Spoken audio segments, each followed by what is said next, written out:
Hey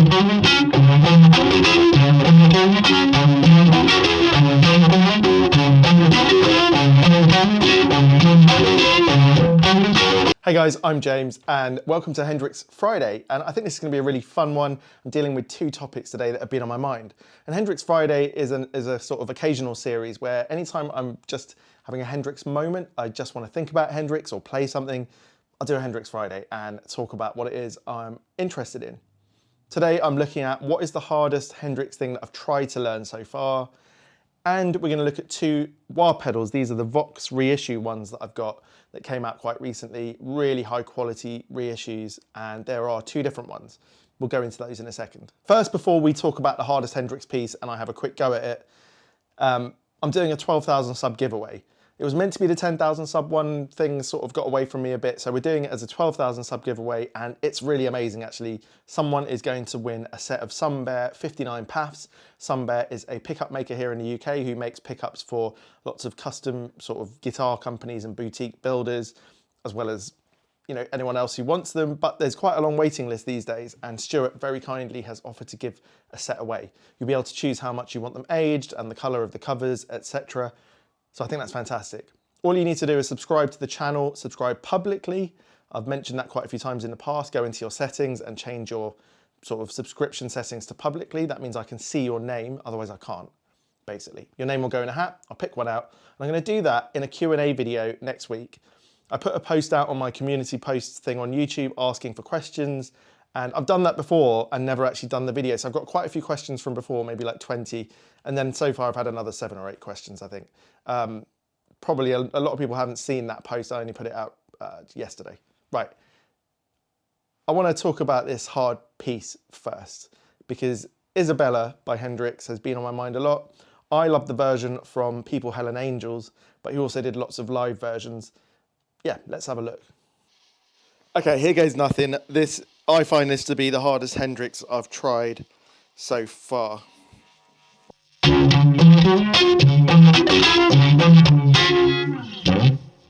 So it becomes like a tongue twister, okay? And, I tend to not get very far. I'm probably trying to go too fast. Let's try that again.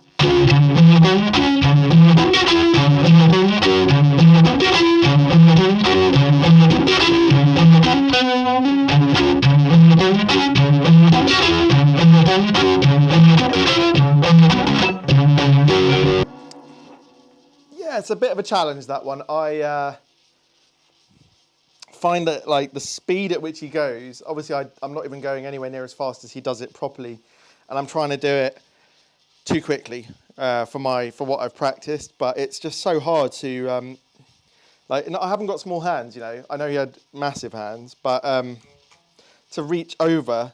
Let me take you through the notes quickly and you could try it yourself, okay? So I'm in E flat tuning like Hendrix, and then I'm in the D position, so 10th fret. I think it's actually in the key of G, but here we go. So we're going to play a D major chord, basically, muting the A string and stabbing the 4th, 3rd, 2nd, and the low E. Okay, and then, so it goes like this, okay, 1 second. So you stab that D major chord, and then you hit the D, the root note on the 6th string, and then the 13th fret, so the F. And I'm using my ring finger, so. Okay, and this is where it becomes really tricky. You've then got to do this fast sort of tap-ons, 10th, 11th and 12th fret of the A string.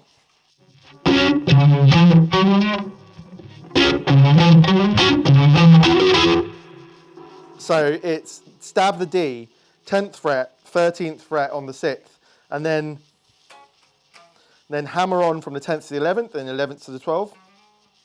and then hit that D major chord again. That's the real challenge I'm finding. So, okay, so, okay, and then you can do this, which is just a rough approximation of what he's doing. So I'm doing the 10th frets of the 4th and 3rd string, and then hammering on the 12th frets of the 4th and 3rd string.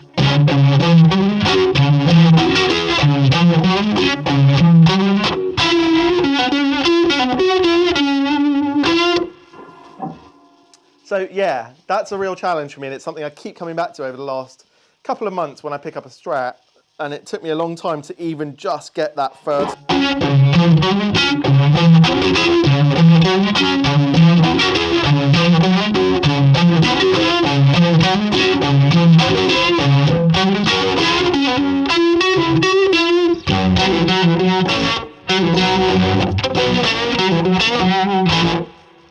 Anyway, I am like totally dedicated to carrying on with this bit, even though I find it really hard. It's probably the hardest Hendrix I've ever learned or tried to learn. I mean, as a teenager when I played, I could play Hey Joe, Voodoo Child, Little Wing, and Purple Haze, all in a band setting. And those are quintessential Hendrix, but they're not the hardest to play, at least to a sort of recognisable level. Some of the nuances he throws into everything. If you ever try and read a Hendrix tab, it's all over the place. Nothing is the same twice. No riff is the same twice, because he's constantly just moving everything. That's why he sounds like 2 or 3 guitarists in one. But yeah, this wasn't the aim of this video today. We're actually going to look at a couple of wah pedals. And let me show you what I'm playing through first. Okay, today we're using the 28 watt Bartel Starwood, which is brilliant. Master's quite high, not much reverb. And then here, where the treble is in the middle and the bass is at the bottom, puts this in its most Marshall sort of plexi sound. And I've got the gain pretty high. So you'll hear it's got this sort of quite bright, very cool, nuanced Marshall sound, which is amazing given how good of a tweed and a blackface amp this also is. Okay, no surprises if you watch the channel. We're using my Dale Wilson Strat, which is my favourite.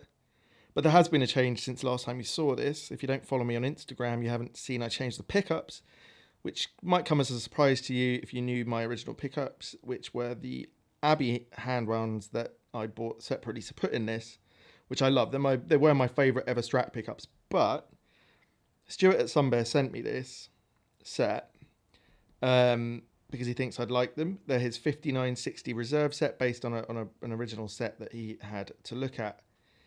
And for the first time, something is competing with the Abbeys, and I think they just sound great. They sound different, and I need to do a comparison video.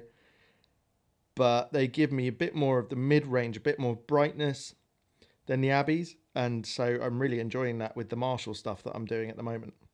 Other than that, it's the normal setup on here, blocked trem, rosewood neck.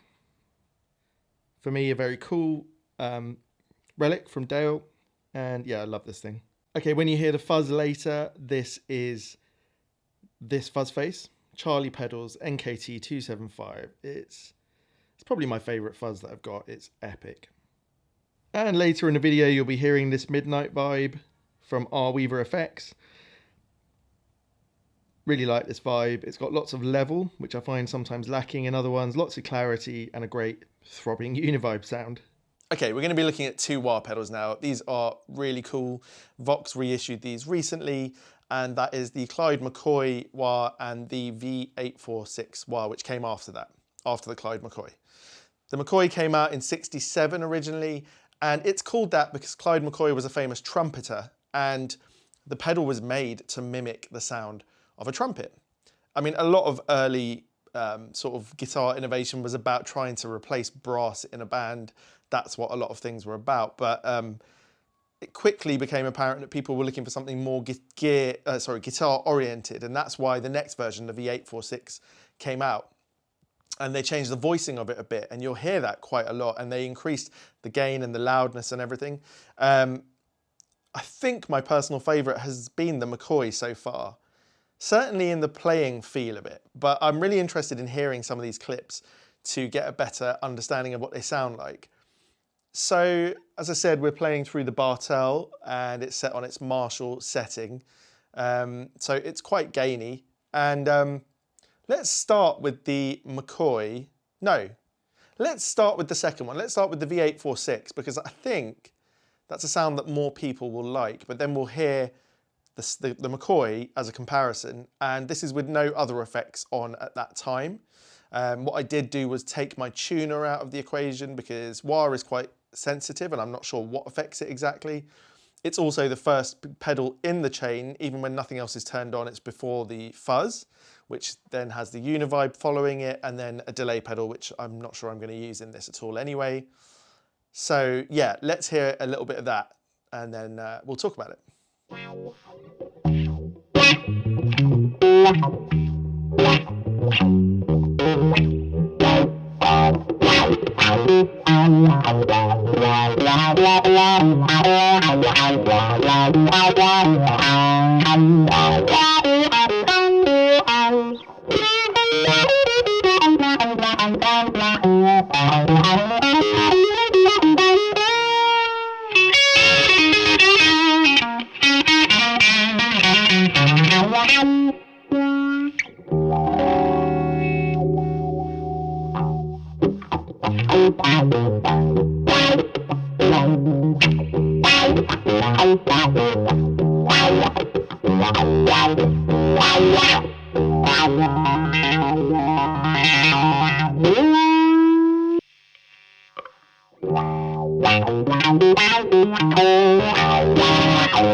So I find it really hard to sit and play with a wah like this.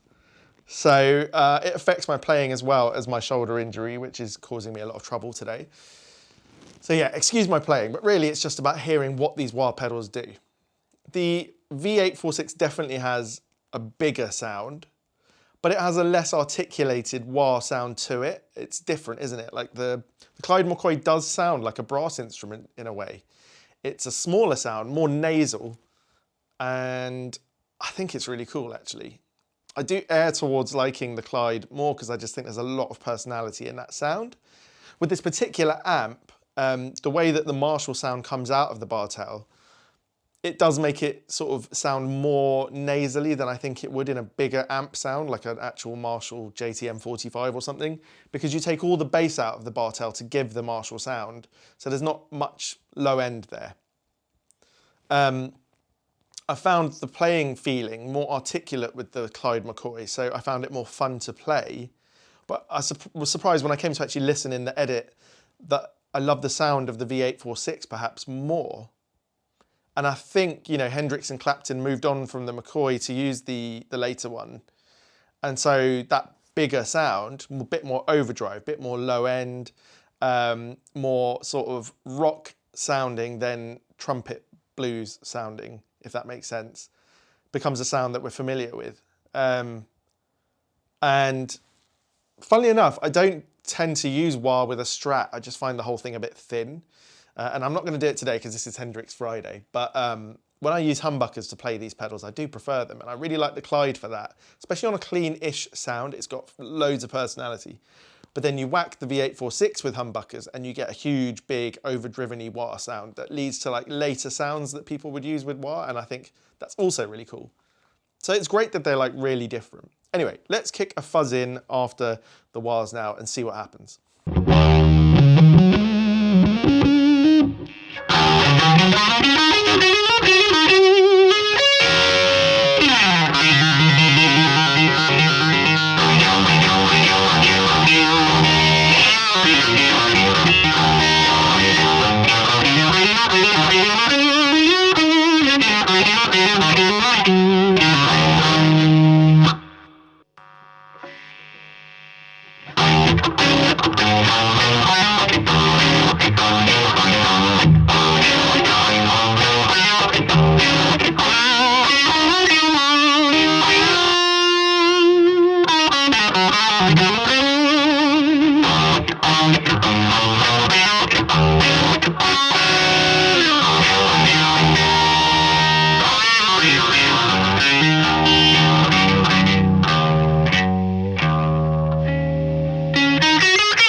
Actually, this is interesting. As I just continued editing, I realized, or I remembered that actually the first V846 clips, the tuner was still plugged in, and then I later unplugged the tuner, and then the tuner wasn't plugged in when I had the McCoy at all, because I recorded that second. So now I want you to hear the clip of the V846 without the tuner in front, and I'll quickly put one of the first clips where it did have the tuner, so you can hear the difference. There is a difference, surprisingly. Even with an expensive tuner that I've got, the Peterson Strobo Stomp thing, does make a difference. I think there's just a bit more to the wah without the tuner there. And then the rest of the clips that you hear will have no tuner either, because I recorded them already after that. You'll see what I mean.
So first of all, can we just mention that it's amazing this sound is coming out of a reasonably small 28 watt amp, the Bartel Starwood in its Marshall setting.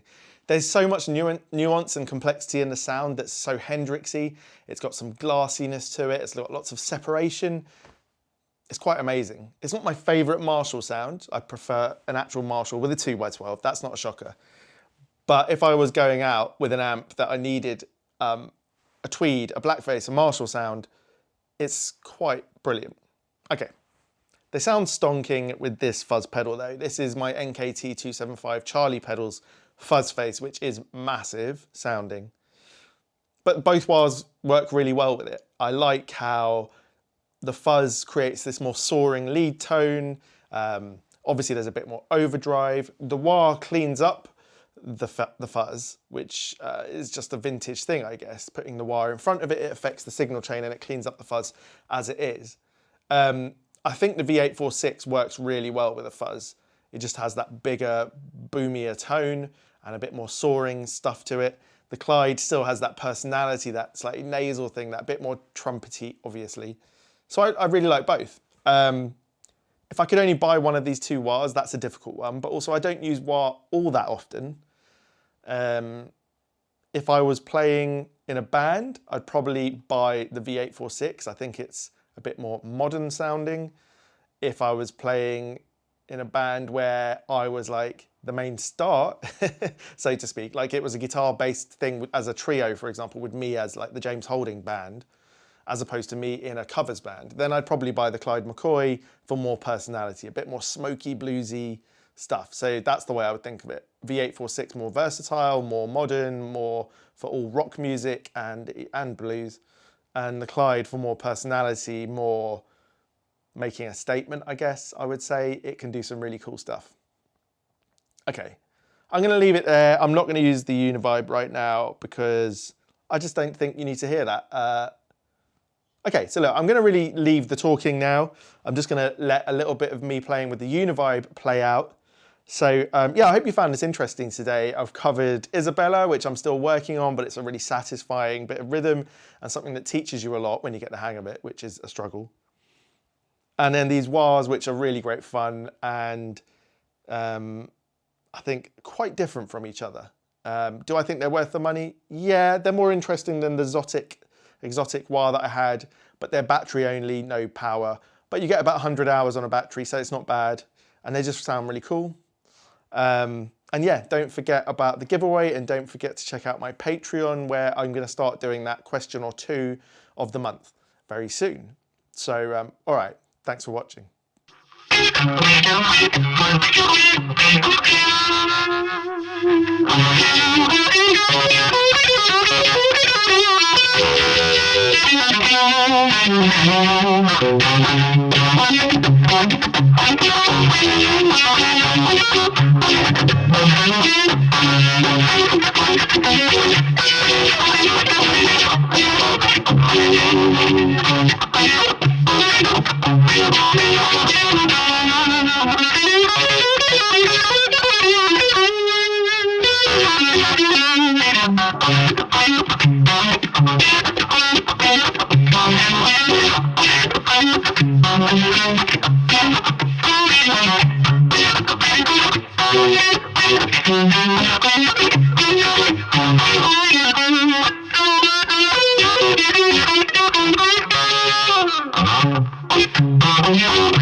Wow.